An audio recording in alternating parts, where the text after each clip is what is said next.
Edwina Currie, thank you very much for doing this podcast. Edwina Currie, you're writer, broadcaster, politician, celebrity speaker and businesswoman. Please, Edwina, that's well and great. Tell me how you got here. Well, it's about 30 years since I registered for VAT. Right. 1989. I'd been a Member of Parliament, a local councillor helping to run the city of Birmingham, and then I was a government minister. And as I think most people know, at the end of 1988, much of that came to an end with the issue of salmonella in eggs. And so I left government and thought to myself, right, let's be positive about this. Let's see what I can do. I was immediately approached to start writing books. And in fact, a literary agent said to me, "You have no idea what you're worth." He said, "What are you earning?" And I said, £22,000 a year. That was before MPs got big salaries. And he said, "You're worth 4 times that." He said, "I can get you that for a deal on a book." And he did, which is why I had to register for VAT right away. And within a couple of years, it became apparent that I could write, I could sell books. Yeah. I was getting invited to do a lot of speeches and public appearances and so on. So I formed a company, which we then called Tower House Findon Limited. That's where we lived, Findon being near Derby, overlooking the Toyota site. Oh, yes. And the directors were members of the family. And the real purpose was to put money into a pension fund, because it was very obvious that the pension from being an MP wasn't going to be very much. And I tend to think long term. I did economics at university. I used to teach economics and business studies. And, you know, one essential form of advice is whoever you are, first you buy a house and then you get your pension fund set up. Yeah. And so we did that in 1993. And it's long since matured, and I'm delighted to say that I'm still working, so I've never had to draw on it. It's sitting there it's kind of security. It's lovely. The only advice I would give to anybody is, you know, if you do well, especially if you do well suddenly, Yes. don't spend it all, for God's sake, you know. Save at least half of it and get it into something tax efficient like a pension. So I did that. I found myself writing top novels. The way that worked was the same agent took me out to lunch after the 1992 election, which I'd won my seat to my surprise. And he said, "Now what are you going to do now?" And I said, "Well, I've got some short stories or whatever." And he said, "You should write a novel." I said, "What, me write a novel?" And he said, and I promise you this is true, he said, "Look, Edwina, if Jeffrey Archer can write a novel, you can write a novel. Now what you should do is write about what the boys at Westminster get up to when their wives think they are in the constituency and the whips think that they're somewhere else. In other words, what they're getting up to." Yeah. Right. I said, "Well, I could write about that, but some of us have husbands." He said, "That's your novel. That's your novel." And that was a parliamentary affair which went straight to #1 and led to another 5 novels and made me a lot of money. Thank you. And led to other things as well. And I only stopped writing novels when I met John and remarried, and I thought, you know what, maybe I should spend more time looking after my husband. So I haven't written much. I write articles for newspapers, I write blogs. I've always written my own speeches, but you don't always get paid very well for them. I know you've written in my magazine, so yeah, I know exactly about that. But I wasn't hinting about that. Payment, yeah. But a Liverpool girl. Yep. And we're in the beautiful home in Derbyshire here, where you live with John, your husband, and you've acquired these 2 rescue balmy dogs. Yeah. You know, how did you get here? You've started a business club, haven't you? I mean, you've earned enough money. Why don't you just relax or you know, and just live on a big country estate? Why do you live on a big hill? We live on a big hill because there's a big dam and reservoir down the bottom known as the Whaley Bridge, Toddbrook Reservoir. Yeah. And it turned out to be a good decision. So when the reservoir had to be drained quite recently, We found ourselves not being evacuated, but all the roads were closed, so it really caused it was a lot of problems for local business as well. Yeah. Hopefully, however, Welly is picking up, and we have a lot more. We have misery tourists coming to have a look at us. As long as they don't bring a thermos flask, they're welcome. Anyway, to answer your question, I was born and grew up in Liverpool. Yes. Great seaport, but badly damaged by the war. And I think now, looking back on it, that everyone there was suffering from a kind of post-traumatic stress disorder, because it was an edgy and not at that time terribly happy place. Mm-hmm. And it went down in population from about 800,000 when I was a child to about 450,000 by the time I was leaving university and working. The population dropped like a stone. And I was one of those that never went back. I went on a scholarship to Oxford. I read PPE, mostly economics, and then headed to London. Joined Arthur Andersen. I seem to have left a trail of disaster in my wake, haven't I? Joined Arthur Andersen when it was a new company with a fine reputation. Started training as an accountant, and then married my boss, and that was Mr. Currie. Right. And the conversation that we had was always on the lines of, well, I'm really interested in politics. And he said, you make a much better politician than you make an accountant, Edwina. Right. Oh, I don't know. I still married him, and we were together for over 20 years and had two lovely daughters. Politics, what fascinated me about politics is you've got huge budgets, often under the control of people who would not manage that kind of business. Yeah. When I was housing chairman in Birmingham, I had a £200 million budget, and that's 1980. It was a lot of money. I was responsible for the lives of 60,000 people living in our flats and 429 tower blocks. It was a big responsibility, but one I relished. I found I really enjoyed doing that. To be managing your own business feels very similar. And in answer to your question, why not stop, is I like working. I enjoy it. My grandfather, who was nearly 84 when he died, was a cabinet maker. And he carried on working till just a few days before he died. We like doing it. We don't want to just sit on the sofa watching telly. That leaves us feeling depressed and sad. I'd much rather be doing something useful. Now, business club I can tell you about. But just before that, I mean, you said about sitting there watching the telly. You've been on the telly quite a lot. Oh yes, I'm in danger sometimes, Paul, if I'm being really honest, of only watching the telly when I'm on it. Really? If it's something like Wife Swap, which has been on many times, yeah, all sorts of programmes that I've been on, they repeat them and repeat them. If they were being totally fair with the talent, as they call us, yeah, they would probably pay us something each time, but they don't. They don't. Like on Dave? Well, that's right. You can often see what I've been up to. What's the best telly that you've done?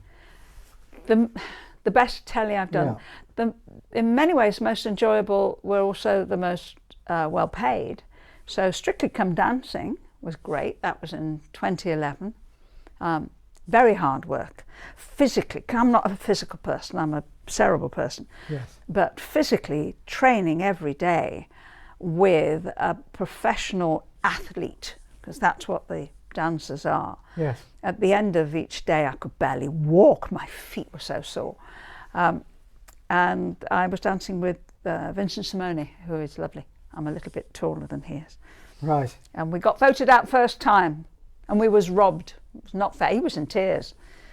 I had a sort of slight feeling of relief, my goodness. The second best lasted much less time than that. It only took a fortnight or so. And that was I'm a Celebrity, Get Me Out of Here. And that went along the lines of Wendy, my agent, calling and saying, Edwina, have you got an up-to-date passport? Yes. Have you got or have you ever had an Australian visa to work in Australia? And as it happened, I had. And she said, could you go for the medical in Manchester tomorrow? Why? Because you're flying to Brisbane on Thursday. Oh, right, okay. I think someone must have dropped out or perhaps couldn't fulfill all those obligations. So off we went to Australia, and 2 weeks and 5 days I lasted in the jungle. I came fourth. I was so proud. Oh my God, wonderful. Thoroughly enjoyed myself. How many days is that filmed over? Is it? What you see is what you get with these reality programs. So Strictly is live, except for the introduction program, which is made about 2 weeks before. That's when you meet your partner and you're partnered up. I'm a Celebrity flew out at the weekend, went into lockdown, so I shouldn't know who else was going to be there. Right. And then we got flown out. I was quite disappointed. I wanted to Be in the jungle. skydive. I wanted to skydive out of the plane, and they decided I think I was too old or something dangerous like that. So I didn't get to do that. I had to walk into the jungle, which was much harder.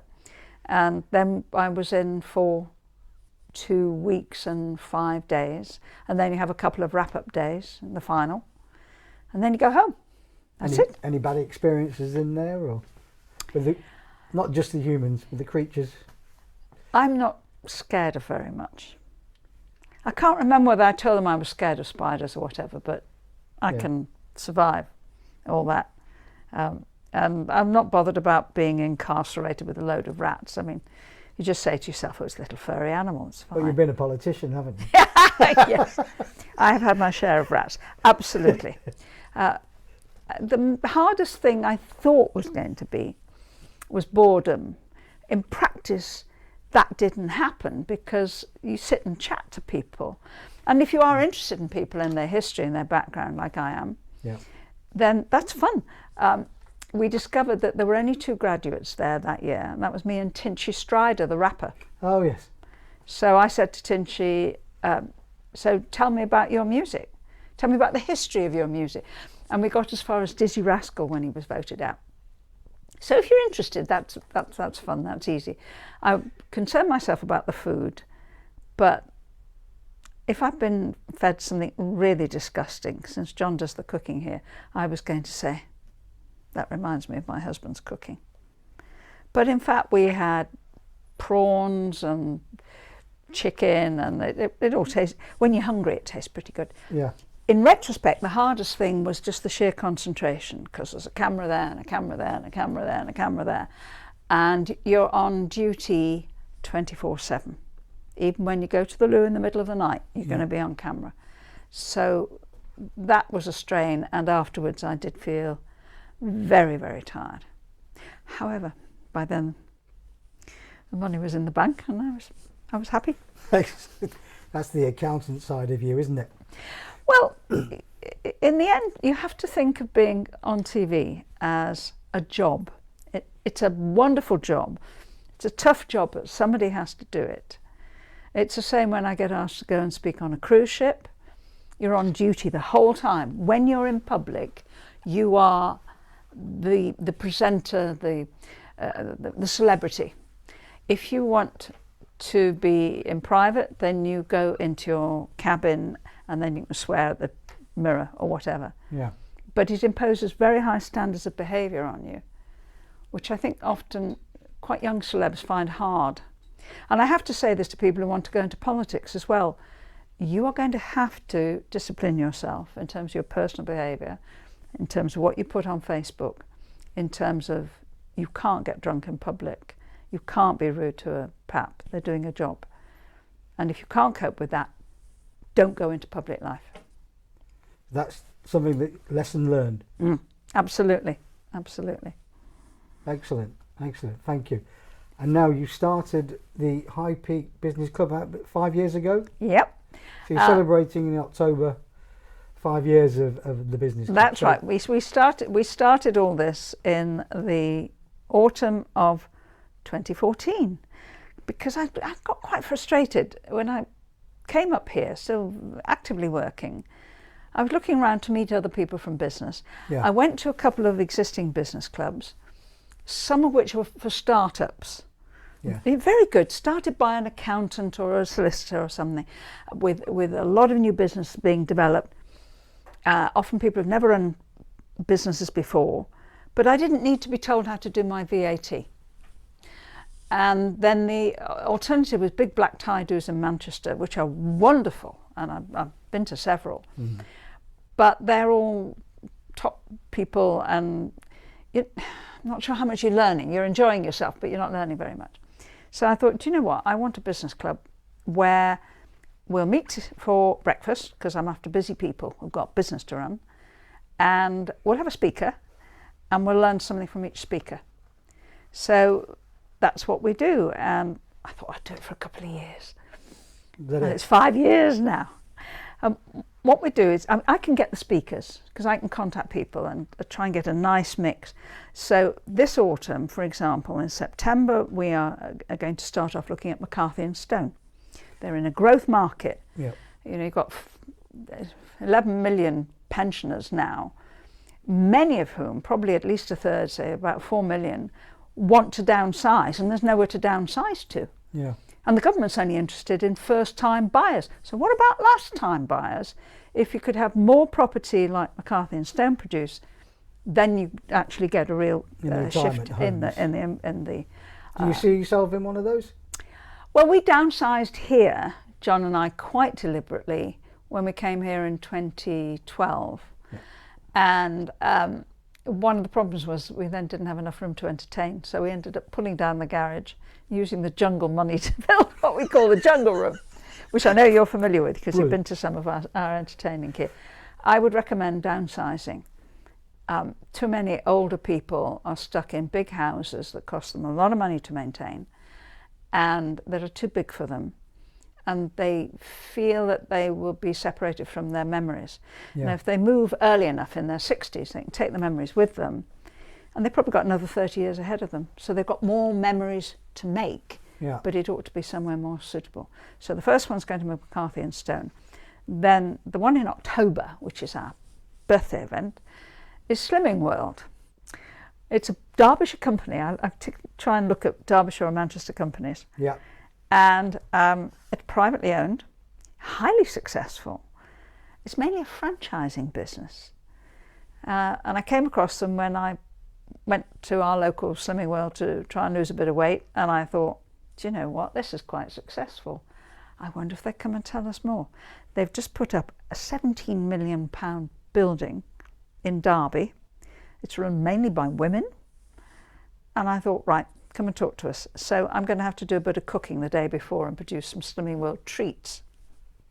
When we had Greg's... Sticky toffee pudding or something. Well, when we had Greg's, the bakers, we had a very successful meeting. We sent the club steward off, because we do this at Chapel Golf Club. Yeah. And we sent him off while we were listening to the speaker to go to Greg's in Buxton and go and get some sausage rolls. He didn't bring any with him? No, he didn't. Missed opportunity there, isn't it? But we got them from Buxton, and so we were fine.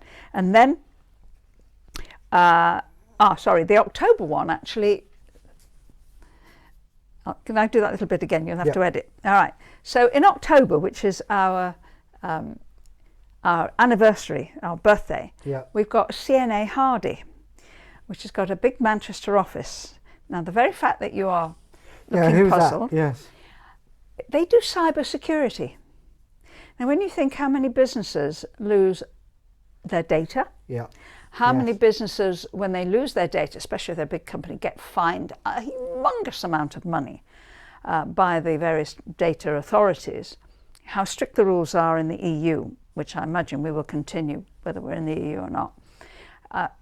This is a risk you should be able to insure against. And one of our members, who is an insurance agent, said, we should be looking at this. Yes. And CNA Hardy is part of a big American company. They look after, they've got 70 different locations, and they look after over 200 countries. So their Manchester manager is going to come and talk to us and tell us about it. And then in October, we're going to look at Slimming World. No, I say that again. And then in November, we're going to look at Slimming World, which is a Derbyshire-based company that's been rapidly growing, doing extremely well. It's mostly a franchise business. And we haven't looked at franchise businesses before, so we will be doing that. And then December, with Christmas coming, I thought we ought to look at money. Right, Quite a lot of our members have links with their IFAs, or they're looking at different kinds of investments and so on. And I thought, do you know what? Let's invite one of these companies to talk to us about how you function as a business in an area that's highly risky and where you've got a lot of clients' money to look after and you have to have a good reputation. And so I chose Quilter Cheviot, and they're going to come and talk to us about not selling us investments or anything like that, but how they function as a business. And I know what they've been doing is taking over IFAs in different parts of the country. Yeah. So Slimming World expands by franchising, Yeah. and Quilter Cheviot expands by taking over groups of IFAs. And then they have a lot of customers to look after. They've expanded quite fast recently, and they are now available on the stock market. So if you don't want to invest with them, you could always buy their shares and get their dividends. So that's the sort of thing that we do. So what type of businesses attend the High Peak Business Club? We have a lot of people living in and around where we are, Whaley Bridge. It's not just Chaplin around here, is it? They come from all over. They come from all over. Macclesfield, we've got people coming in from Sheffield.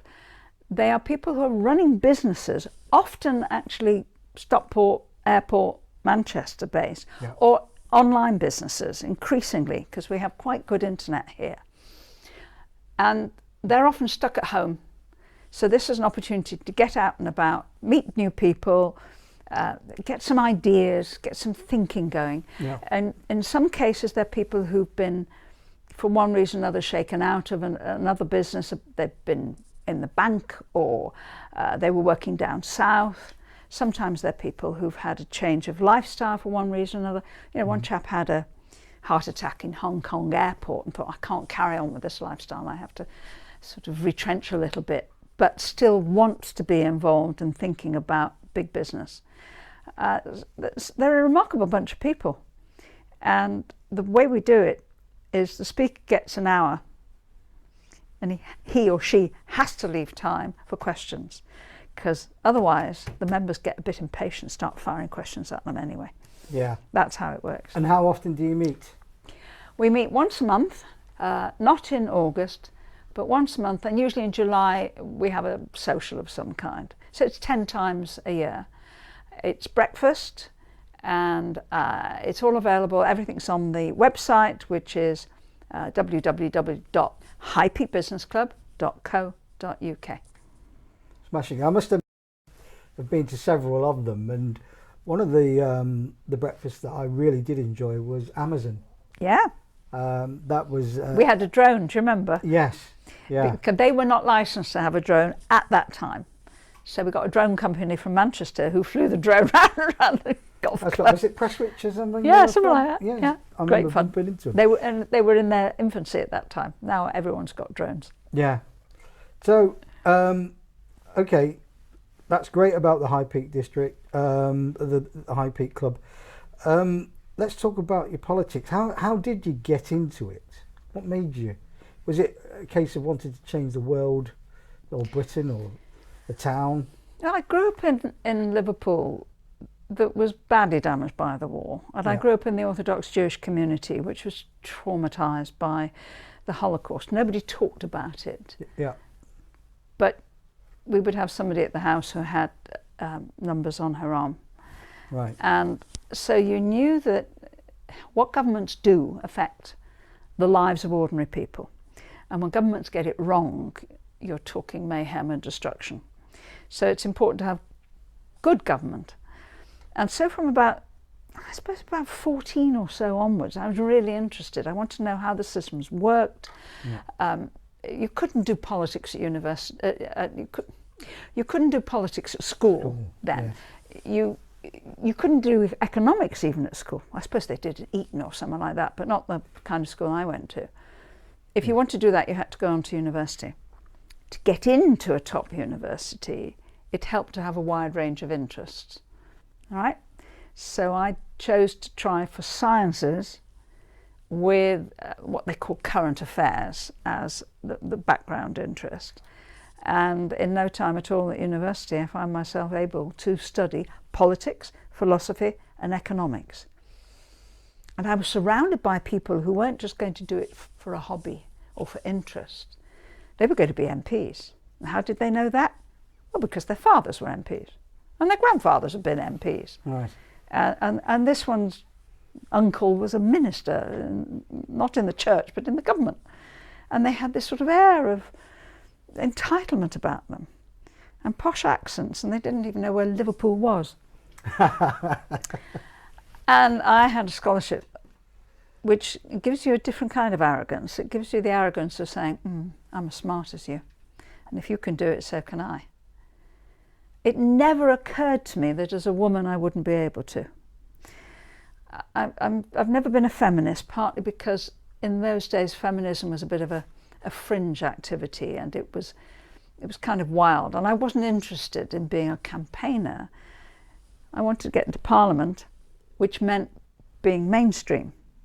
I've always been a Tory, instinctively coming from a background of strivers. My grandfather had his own business back in the 1930s. We've still got his account book. My father ran his own business. They were tailors. Well, my father was a tailor. My grandfather was a cabinet maker. When I first arrived in South Derbyshire, I was interviewed by a group of local councillors, Labour councillors, and one of them said, "Can we ask you a personal question?" I said, "Sure, go ahead." He said, "Do you come from working class stock?" So I said, "Well, my grandfather was a cabinet maker, my father was a tailor, I had his own business. You could say I come from craftsman stock." "Thank you very much," they said. And they turned round and walked away, and I heard one say to the other, "Told you she'd come from working class stock." So I was acceptable. But I'm a striver, and naturally suspicious of what government gets up to. That puts me firmly to the right of centre rather than the left of centre. I do believe that everybody's got a duty to help other people. If you're a success, you have an absolute duty to help and put something back in and enable someone else to achieve that success later on. Or if they can't manage it, to share your prosperity with them. And I would rather you do it voluntarily than be forced to do it through high taxation. So that puts me as a Tory. And to be honest, I found it relatively straightforward to get elected in Birmingham. And then people were saying to me, "You should be trying for Parliament." And they were helping and advising. And I got in first time. I remember having an argument with Nicholas Soames, now Sir Nicholas, grandson of Churchill. And I said to him, because we came in at the same time, 83, and I said to him, "Well, it's all right for you, you know, you've, with your background, you must have got in easily." And he said, "Edwina, how many seats did you fight before you got into Parliament?" And I said, "Well, none, I just fought the one." He said, "Well, I had to try several times." He said, "I had to prove myself." Right. Did anybody actually help you? Is there anybody that you can mention that helped you get into being an MP? Several people, I think, stand out in terms of helping me to become an MP. One was a wonderful character called Sir Neville Bosworth, who was the leader of Birmingham City Council. And we know from Manchester that the leader of the council and the chief executive, they are very powerful figures. Yes. And if they make up their minds that they're going to nurture young people and help them in whatever their ambitions are, then you've got a wonderful ladder. As a senior person on a council, you're learning all the time how to take decisions using public money and explain it to the people who provide it, who are the voters. Yeah. So you're absolutely that interface between government and people, which I've always found fascinating. And Sir Neville Bosworth in Birmingham did that for me. When it came to actually getting a seat, a wonderful lady called Rachel Deitch springs to mind, who was the area agent for the Conservatives in the East Midlands. And she contacted me and she said, "Edwina, there's loads of seats in the East Midlands. New boundaries, this would be 1982, coming up to the 83 election. And nobody's interested in them." She said, "Nobody's heard of them because they have new names. And come on," she said, "they'll love you here." And she was right. And I had tried for 20 seats before it dawned on me that I needed to think of a seat that would suit me. Yeah. And then, you know, luck takes over. A coal mining seat in the middle of the East Midlands. How many coal mines are there in Liverpool? None. Yeah. But I didn't least I didn't pretend that I knew something about it. I simply said, nope, I don't know the first thing about coal mining, but to the questioner, you're going to teach me, aren't you? And nope, I don't know the first thing about farming. But again, to the questioner, you're going to teach me, aren't you? And they did. Excellent. So you to them. What lesson would you give to anybody that's looking to get into politics today? The advice I always give to anybody that's interested in politics, particularly on my side of the fence, is first of all, you have to think hard about the sacrifices that you're going to make. Not just you, but your family. They are worth making. And in fact, that should encourage you to behave well so that your family can be really proud of you. Yeah. And as and when you get offered a promotion, that they won't feel aggrieved or troubled or neglected, that actually they're part of that movement. And that can include things like having to behave well and don't get drunk in public and don't swear, even on Twitter. But also then, if you're a young person, I often say this to students, go and do something else for at least 10 years. That way you will learn about real people in real life, and you will be the better person if you come to it at the age of, say, 30. You might have run a business, put some money in the bank, which really helps, found your life partner, worked out your life philosophy, and you will always know that you can do something else. You can always go back to it.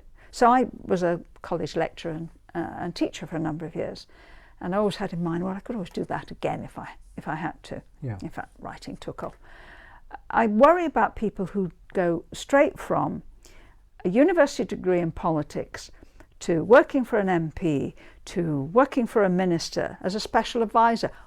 They don't know anything. They're useless. To going into a safe seat, going into Parliament, becoming a minister. And then the public saying, well, you know, our MPs are not much good, the government's not very effective. That's why. Because they've never lived a real life. They never know how to do anything. I would always much prefer to have people who've got some real experience of life. And that's, I think, the best advice that I can give to people. The life skills. Very important. And what's been your biggest personal achievement in politics, would you say? The biggest personal achievement of which I'm proud, well, there's several things. Mm-hmm. When I was a minister in the Department of Health in the 80s, we had no preventive campaigns on trying to promote good health. And the obvious ones were to do screening for cancer. These were monumental systems that we had to set up. We did breast cancer screening and cervical cancer screening for women. And if I'd stayed in long enough, I'd have started doing screening for men's cancer, but yeah. Didn't happen, and nobody else had the same interest, I guess. But we still have the cervical cancer and breast cancer screening programs, and they're still valuable and important. And I'm really glad that we pushed hard to get both, which was quite an expensive thing to do, but it saved many, many lives. And the other thing I'm really proud of is, as a backbencher, in 1994, I brought in the legislation on gay rights, which made me lots of new friends all over the place. More voters? Well, it wasn't that so much. It was a whole new constituency, if you like. I've done Manchester Gay Pride twice, on the 20th anniversary of that in 1994.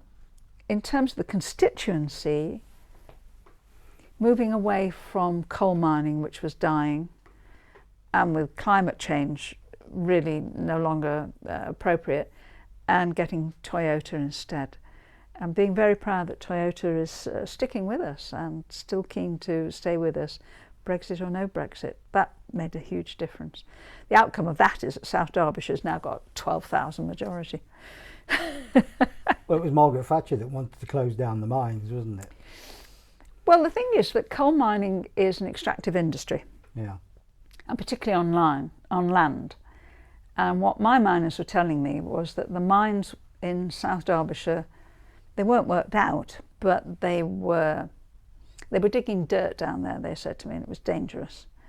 The big new mines that were opening up in Selby in Yorkshire and in the Nottinghamshire coalfields were being done with much more equipment and machinery. But that also made them quite expensive because they were competing with coal from Australia, from huge Imports, open cast sites. It was cheaper to mine it in Australia or in Russia and to bring it in bulk and sell it here than have men risking their lives underground. And they wanted to do something that was safer, I think, and cleaner. The glamour of coal mining had vanished. So they had decided not to strike, for example. In 1984, they decided to stick with it, but they knew that the industry was finished. And with global warming now, and Margaret Thatcher understood global warming quicker than anybody else because she was a scientist. With global warming, it's not appropriate for us to be digging coal out. I would like to see fracking. I'd like to see us using gas because it's a clean product, and it's a chemical feedstock, so it has value. And at the moment, we're having to import that from other countries. Okay, and can I ask you regarding the eggs? Now that was a situation where you were asked to keep quiet about, wasn't it? And you decided not to. The role of government, even if you believe in limited government as I do, is very clear. That sometimes it has to set standards for safety. Yeah. And then it has to ensure those standards are kept. And a very obvious area of this is food safety. Back in the 1980s, we suddenly found ourselves with epidemics of food poisoning. Yeah. With the numbers climbing exponentially. We had 500 cases a week, that's 30,000 cases in a year, being confirmed as caused by eggs. And it was salmonella poisoning. Salmonella poisoning from eggs. And it was a new salmonella. Salmonella is one of those bugs that can change quite quickly. It was new, it was quite virulent, it was making people seriously ill in hospital for weeks and weeks. Yeah. Every kidney dialysis machine in the country was in use. That's how it first came to our attention. And we didn't realise till afterwards, when I actually asked the question, that we were killing somebody every week. There were more than 60 deaths that year with salmonella on the death certificate. So it was serious. And I was not the Minister for Food. That was Ministry of Agriculture, Fisheries and Food. But I was the Public Health Minister. So we tried to get MAF to do something about it. And to our total astonishment, they said, there isn't a problem. Oh, yes, there is. We've got a lot of sick people. People dying from this. There isn't a problem. That's bad government. And I was asked repeatedly not to say anything. And eventually, when the numbers kept going up and the Public Health Laboratory Service was screaming at us, and the Welsh government was about to do something in Wales, I said, well, I don't think I'm going to obey this rule anymore. So I chose ITN, and it's a 10 million audience then. And I said, well, we have a problem with the eggs, yeah, we do. And the advice is cook them properly, right? And they're safe. So it wasn't stop eating eggs? It was not stop eating eggs, and it was not stop buying eggs. But two things happened. The following week, 6 million people stopped buying eggs. I didn't say that. And when Margaret Thatcher was asked what she'd had for her lunch, she said scrambled eggs. And I thought, well, that's me scrambled. And they were wrong. They were wrong. Years later, the egg industry came to me and said, you're right, we have a problem. Can you help us? Yeah. And I said, well, I'm not a biochemist. But when you can tell me that the eggs are not contaminated any longer, I will tell everybody. And it took till 2004 for that to happen, because actually eradicating something as common as salmonella is quite difficult. They found that they would get clean flocks and vaccinated stock, and there would still be salmonella in the eggs because it was mice spreading it, running in from outside. So if you're producing food, you have to have food standard production facilities. And eventually that's what happened in Britain. And the Lion brand was reintroduced. It's a voluntary scheme, but it covers about 70% of egg producers, and I think about 90% of production now. And it's not only is it safe, but it's super safe. So it's available for people who have their immune systems suppressed, or nursing mothers, pregnant mothers and so on. The best. And what we should be doing is having those standards right through Europe. Shall I campaign on that? Well, it's good to get your view on it, because you know it's been in the press for years, and it's been a bit of a stigma, hasn't it, really? I don't find it in any way a criticism. I work closely now with the egg industry, with the British Egg Council, as they've renamed themselves. They're a super bunch of people, Brit Egg. They take food safety and food quality really seriously. I just wish we did the same with chicken meat. Yeah. You know, what row about chlorinated chicken. You know what? Oh, America. Don't wave raw chicken around in this country, because it may taste great, but it will spread Campylobacter and all sorts of stuff. It's not great stuff. Food safety matters. The consumer should be able to buy in confidence, knowing that they're not going to be spreading contamination around. And that's the job of government. And I've got to ask you, and I've been meaning to ask you, when you kindly were the after dinner speaker at my lunch, the spitting image puppet. What did you think to it? My spitting image puppet is in my study. You've still got it? You've got it. You are allowed to film around my house, and that's one of the things you can film. Brilliant. We'd love to do that. You'll do that. But what did you think of the portrayal of that they did of you as the puppet? There used to be 2 television rooms in the House of Commons, one for BBC and one for ITV. Just 2. Yeah. And that meant we all watched Spitting Image. And those who weren't on it wished they were. And some of those that were on it, like David Steele, for example, wished that they weren't. I took one look at my puppet, which had crossed teeth. And I went to a dentist and got my teeth capped so they were straight. Margaret Thatcher took one look at her puppet, which had her dressed as a man with a deep voice, yes, and promptly started wearing rather more mannish suits and got rid of all the fluffy bows, because actually they'd spotted something that she hadn't seen in herself, which was, if you're in politics, one of your roles is to explain what you're up to. You're spending public money. You're taxing people. You have an absolute obligation to do that as well as possible, but also to explain to the people who are handing over their money what you're doing and why. What's the justification for it? It was a lesson I learned as housing chairman in Birmingham. All the lifts needed replacing. All the 429 tower blocks had all been built at about the same time, and the lifts were guaranteed for about 25 years, and they all needed replacing, and we needed about £6 million to do that. So we put £5 a week extra on everybody's rent. And my job was to explain what we were doing. And the spectacular way of doing this was obviously to demonstrate by going up and down on the lifts, and also we had to do the top floors, the roofs of some of these buildings as well. So I got photographed on the top floor of tower blocks, clinging to the chimney stack. Rather you than me, I hate heights. But it was Enoch Powell, much reviled now, but actually had many wise things to say as well. And he once said, the politician who complains about the press is like the sea captain who complains about the sea. In other words, you need it. You need them. And you can't function in a bubble. I think that's what happens in politics a lot these days. The politicians think we should just accept what they say and not question them and not hold them to account. And we have to. We as voters, we have to do that. So I've always tried to do that. It can run away with you.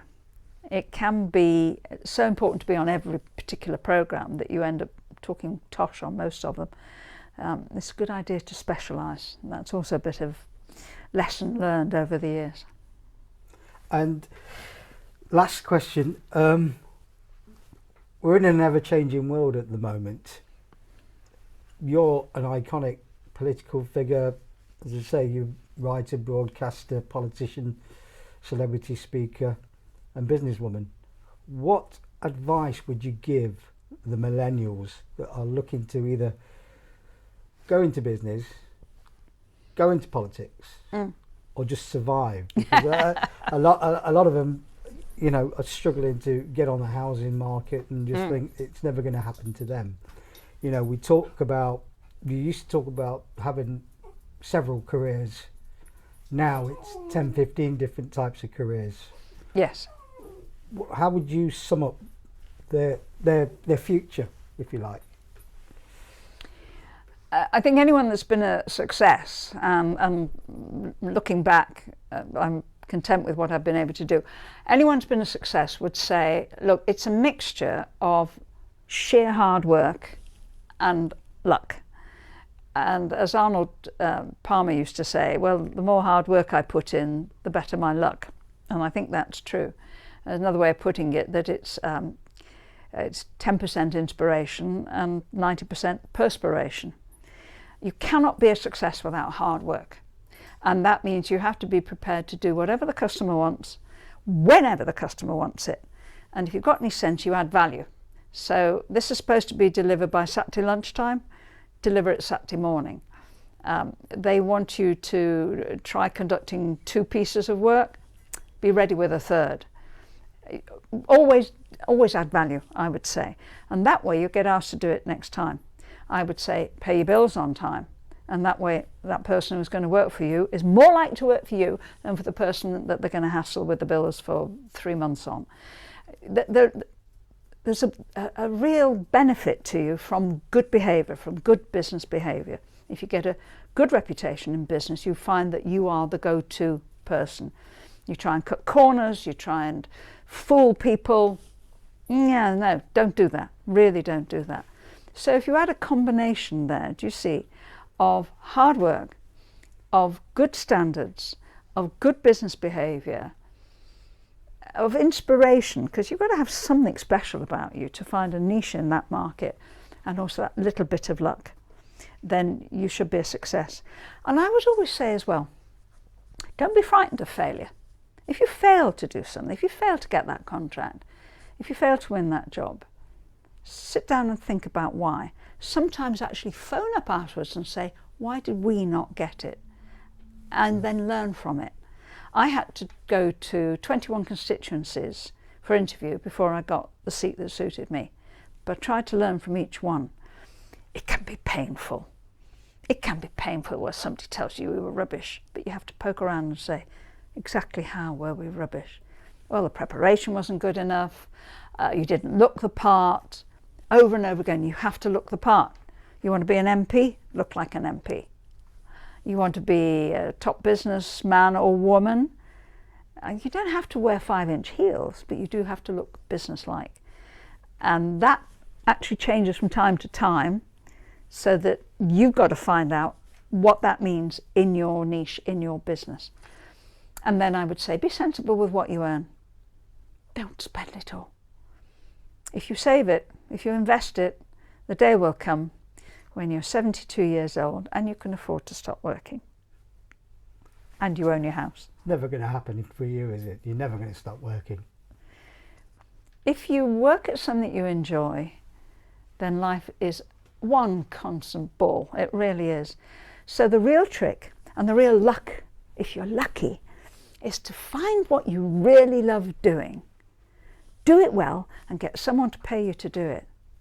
How about that? Thank you. But you also mentioned about giving back, giving something back. You've reached a level, give something back.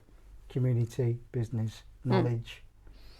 There's a reason why the Jewish community has been successful in business for a long time. There are lots of business stories that get shared. So here's one. A young man goes to an older man and says, I want to set up a business, but I need £5,000 to do it. And because I haven't got any record, the bank won't do this. I can lend you £5,000, says the old man. Here you go. No, there'll be no interest. When you're able to, when you're ready, you'll pay me back. Life goes on, the young man is a success, and a couple of years on, he comes back to the old man and he says, You're right, All right, lad. Phil. Yes. Yeah, I've just got something stuck in my throat. I There don't you know go. what it All was. right. So I'll Sorry, that was I'll tell the right story. in the middle of it. And I know. was desperate Oh. to hold it in. I know Are we you all right? heard. Do you need a drink? No, I'm fine. I'm fine. All right, Honestly. so Thank you. Sorry I'll tell you the about story again. So the old man. So this is a story about how you should always pay back. You should always have a duty to pay back. And it's from the kind of Jewish community that I grew up in, and my parents, my grandparents.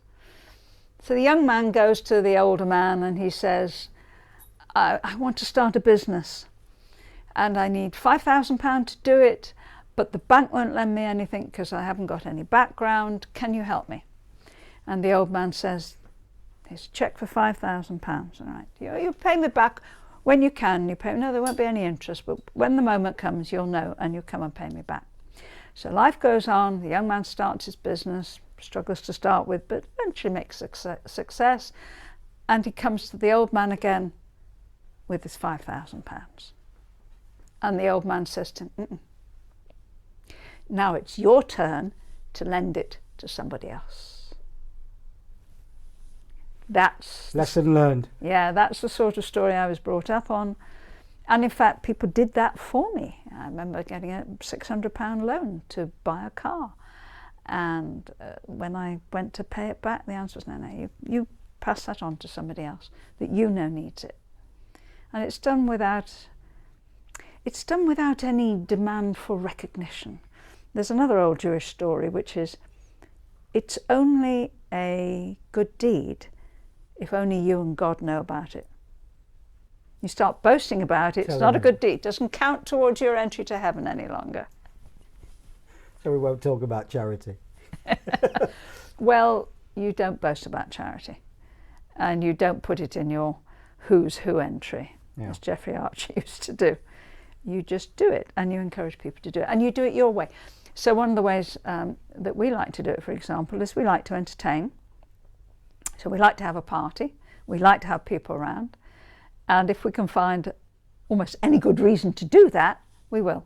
And that means that we raise a lot of money here and we make good friends, and I'm happy to do that. Excellent. Edwina Currie, thank you so much. Thank you. My pleasure.